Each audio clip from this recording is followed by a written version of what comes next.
E minor makes sense, and I'd go,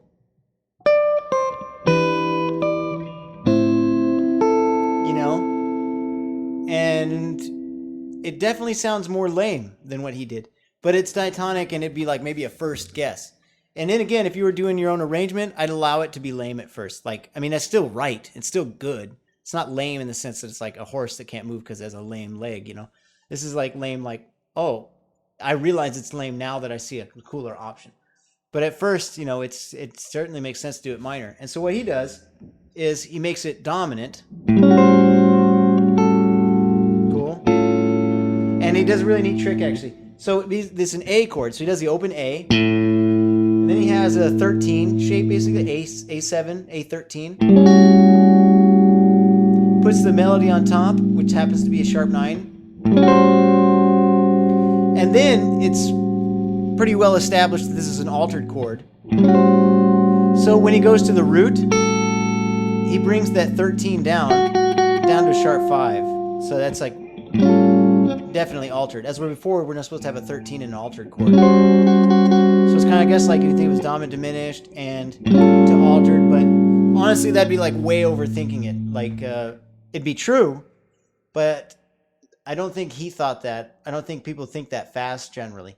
The important thing is he's creating this kind of thing, right? We got E minor to what could have been A minor to what would probably be D minor, and then probably G7, and then 1 where we end. Right? Instead of doing this, he does the trick that everybody knows about. You know, we got these 5-1 roots. We might as well make them dominant chords. So he goes to the D7 to G7 and just turns them all into 5s of each other. 5 of 5 of 5.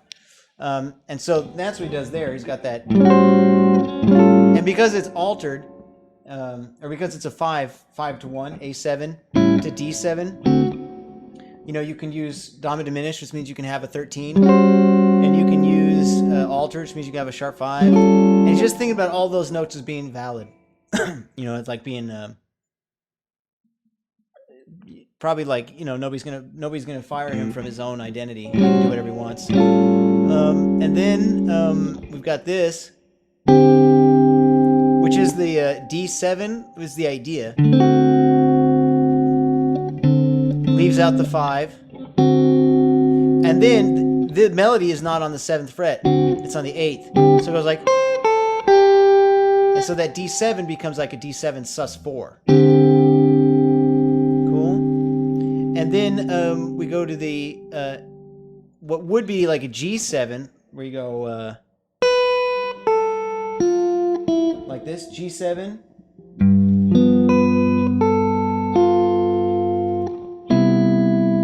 But he kind of keeps it more alive by having more passing chords. So remember when we had a D minor, or D minor went to E minor, and we put a D sharp minor in between? Here we have we're going to a G7, and he anticipates it with a flat 7. Really 13s, but same kind of idea. So we have this. To the D7 sus4. And then we have this, right, which is the same chord we used here on the A7.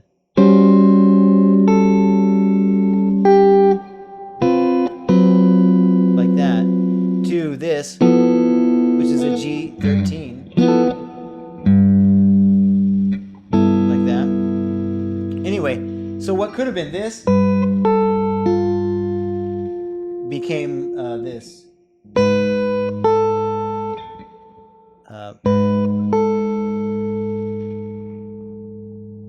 Oh no, this. Actually, as a bass line, it just seems like a tritone substitution. We put the whole chord in though, and it gets a little kind of fancier. And then on to the next chord. Cool. So it's the same kind of thing where you just add another chord, and it anticipates the next chord. So it's tension and resolution. G7 would have been diatonic. So instead of just playing G7, he plays A flat 7 and then G7. And it just kind of creates that dissonance and then resolution. Also, what he does here is he divides the bass the same way he did before when he did this. You know? bass chord. Here he does the same thing. He does from the D7 sus to the bass, and then on to the next chord. And of course he holds it out too, so you got like that. And the next chord, or next note is this, which you could do is C major 7. But what he does here is a B flat as the root, which means diatonically this would be a B half diminished, right? So it'd be like going from 5, and instead of 1, it'd be going 5, 7. Which is a trick, I think it's in Stella by Starlight and some other ones. It's just a way of like, it's kind of like a deceptive ending. Like if you were going to go like this, you know, you're expecting this. And when you hear this, and instead you get the relative minor, and you go, oh, that's a weird, like you feel like you're just deprived a little bit of an ending.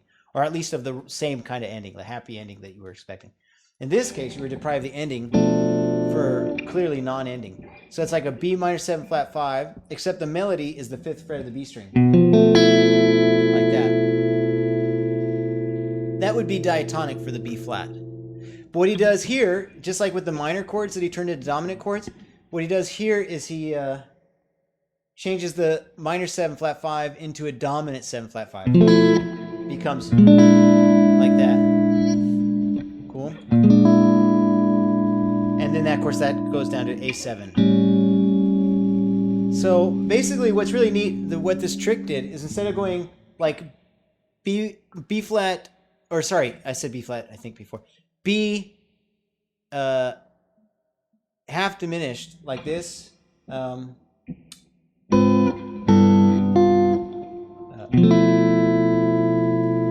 He does B flat 7. Which then is a fret above, a half step above the A7 where he goes next, which is going to be like, you know, kind of, it's keeping everything moving. And once he plays that, before he goes to A7, he takes a little break to do another lead, which is, I don't know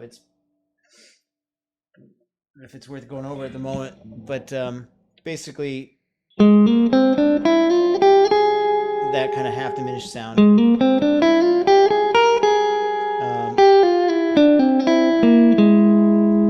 I'll show you that. It's pretty cool. D string 6 8, G string 5 7. Kind of has that whole tone vibe, and then the B string we got 5 6 8 9, and that's where we have that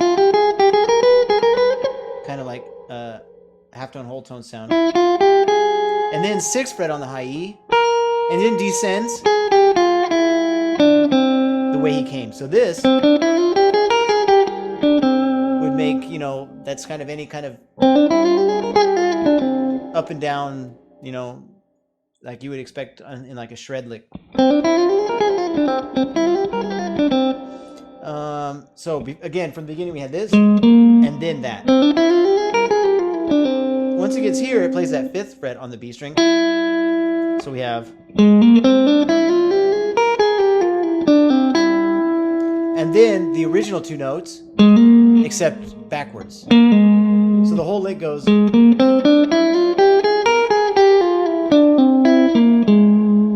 this is all over a B7 chord. This would be a really nice one to try to use more often, since it's easy to find. You start from the flat 7. Actually, that's not it. It's very similar. I just did it all the way up and back down. I didn't add that little variation, that one note. Anyway, and yeah, it's a cool lick. It's the notes, the way I would look at it, the way probably looked at it, my guess would be like whole tone scale, half diminished scale, or half diminished, half tone whole tone scale. So basically whole tone scale, and then the half, and then the diminished,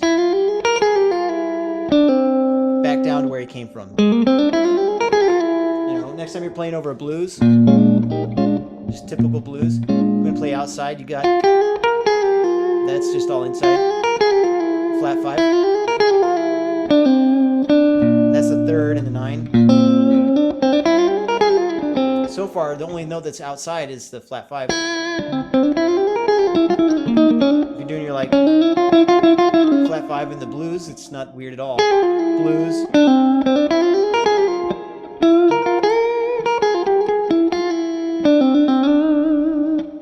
And that.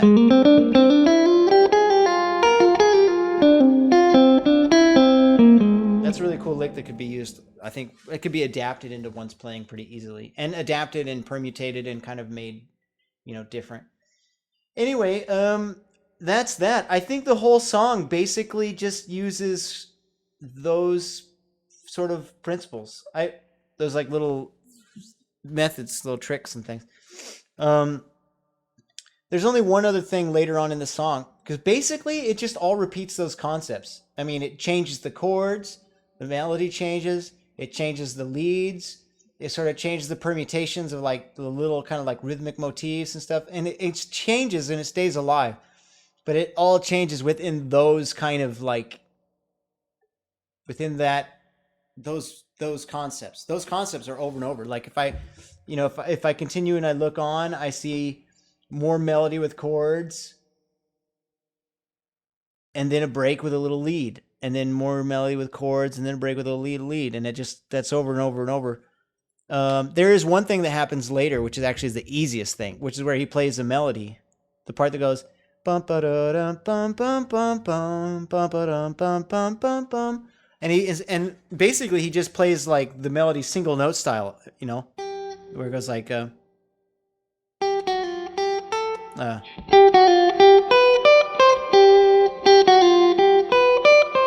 it's like, so how basic is that, right? Well, to make it sound a little more interesting, he does it octaves.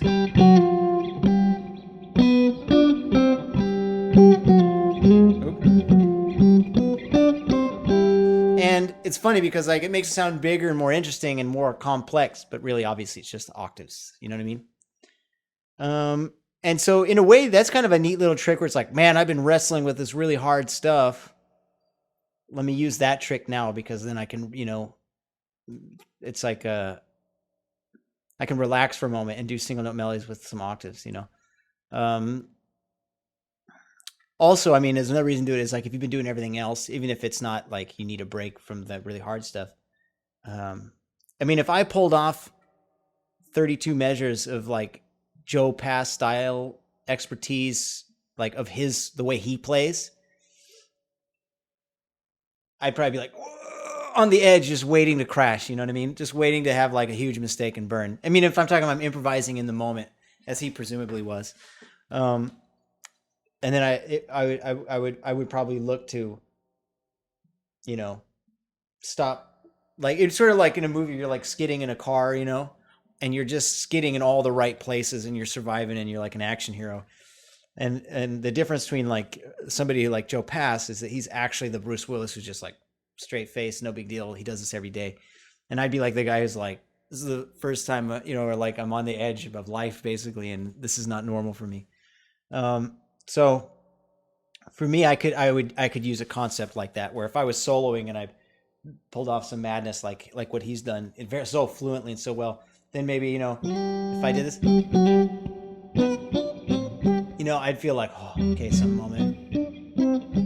Of course, once he finishes that little phrase, which repeats twice, then he starts bum bum bum bum bum. He starts throwing in all these chords that are kind of like when you hear like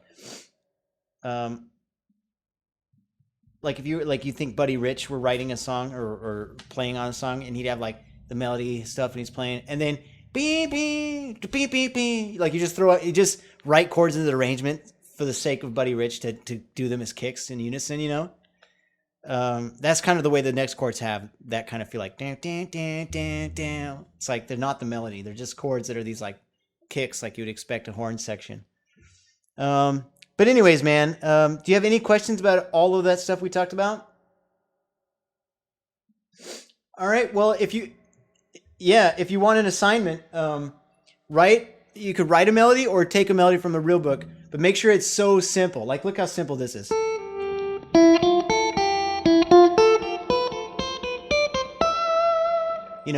And in the same way that you did with like Josie, where you like wrote a song kind of using some of like the like the mentality of the composer, and try writing an arrangement for a standard or an original melody with this mentality. And I really recommend that when you do it, I mean, if you look in the real book, they'll have chords already there for you, so you can do that. But another thing you could take the melody, write it out, and then start from the basics, start from the bare bones of like, well, we could do C major over all of these chords, and then do that, and then go, well, I want more than one chord, so let me alternate between a couple of these chords that are diatonic. They go, okay, I've got all these diatonic, and then how about more? So I got a diatonic chord for every melody note. And then you go, well, I don't want to play every melody note with a chord, so I could play the melody and then the chord, and then I'll play it with it, like we did here. Call and response sometimes. I'll throw that in. That'll keep things interesting. And you go, well, I've got these diatonic chords. Maybe I can have a passing chord that goes into one, and I'll use a diminished in between in between a whole step, or maybe I'd use the chord I'm going to, except a fret below, as I go up into it. Or maybe the next chord I'm going to do a fret above as I go down into it. And then maybe here, this is a little phrase, that's the end of the phrase. That'd be a good place for me to play a little lead lick for a measure or half a measure or whatever. And then go back in. And then you'll have done it. Then you'll have applied all of these principles in your own little arrangement. Cool? All right, dude. Well, if you don't have any questions, do you have any questions? All right, man. I guess we're all set.